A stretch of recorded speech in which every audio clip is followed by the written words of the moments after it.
Hi friends, இந்த வீடியோவில் ப்ளவுஸோட ஸ்லீவ் பார்ட்டும் அப்புறம் ஸ்லீவோட சைடு ஜாயிண்ட்டும் எப்படி பண்ணலாங்கிறத பார்க்கலாம். ஆல்ரெடி ப்ளவுஸோட பேக் பார்ட்டும் ஃப்ரண்ட் பார்ட்டும் வீடியோ போட்டிருக்கேன். எப்படி ஸ்டிச் பண்ணலாம் லைனிங் கிளாத்தை வச்சு அப்படின்ட்டு சின்ன சின்ன டிப்ஸும் சொல்லியிருக்கேன். பார்க்காதவங்க மறக்காமல் செக் பண்ணுங்கள். டிஸ்கிரிப்ஷனில் லிங்க் கொடுக்குறேன். இப்போது ஸ்லீவ் தான். நார்மலாக எப்படி நம்ம லைனிங் கிளாத் வச்சு அட்டாச் பண்ணி தப்போமோ அது மாதிரி தைச்சி எடுத்துக்கோங்க. நான் எந்த மெத்தடில் தப்பேனோ அது மாதிரி தான் சொல்லியிருக்கேன். ட்ரை பண்ணி பாருங்கள். இப்போ லைனிங் கிளாத்தை வச்சு அட்டாச் பண்ணிட்டு எக்ஸஸ் பீஸ்லாம் கட் பண்ணி எடுத்துக்கிட்டாச்சு.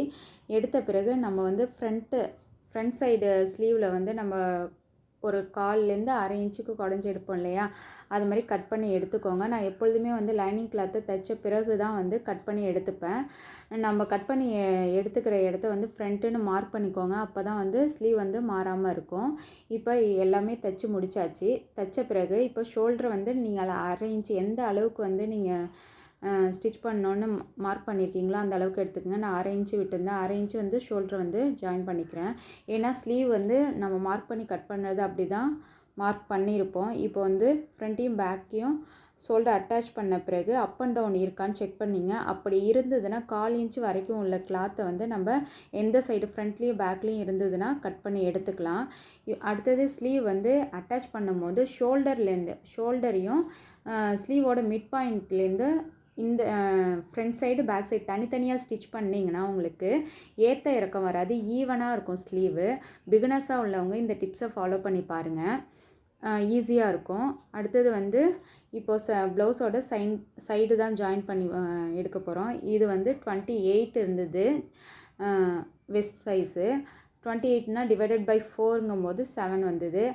அது 7 எடுத்துகிட்டு மார்க் பண்ணிவிட்டு ஸ்லீவோட கை சுற்றளவு, அப்புறம் ஆம்ஹோல் ரவுண்டு, அப்புறம் வெஸ்ட்டோட அளவு எல்லாத்தையும் எடுத்து ஜாயின் பண்ணிக்கோங்க. இப்போ ஸ்கேல் வச்சு மார்க் பண்ணும்போது உங்களுக்கு நீட் லைன் வருதான்னு பார்த்துக்கோங்க. செக் பண்ணிவிட்டு ஃப்ரண்ட்டையும் பேக்கையும் கரெக்டாக அந்த ப்ளஸ் சிம்பிள் வர மாதிரி கரெக்டாக ஜாயிண்ட் ஆகுதான்னு பார்த்துட்டு அதுக்கு தகுந்த மாதிரி ஸ்டிச்சஸ் போடுங்க. இப்படி வந்தால் தான் நீங்கள் தைச்ச ப்ளவுஸ் கரெக்டாக ஃபிட்டாக இருக்கும். இந்த டிப்ஸ்லாம் யூஸ் பண்ணி பாருங்கள். இப்போ டபுள் சைடுமே ஸ்டிச் பண்ணி எடுத்துக்கோங்க. எடுத்துக்கிட்டு நான் ஓவர்லாக் போடாததுனால எக்ஸஸ் பீஸாக உள்ளதெல்லாம் ட்ரிம் பண்ணி எடுத்துகிட்டு அங்கேயும் ஒரு ஸ்டிச்சஸ் போட்டுக்கிட்டேன். நம்ம நார்மலாக ஒரு லாங் ஸ்டிச் போட்ட பிறகு எக்ஸ்ட்ரா 3 ஸ்டிச்சஸ் போட்டுக்கோங்க. தேங்க்ஸ் ஃபார் வாட்சிங்.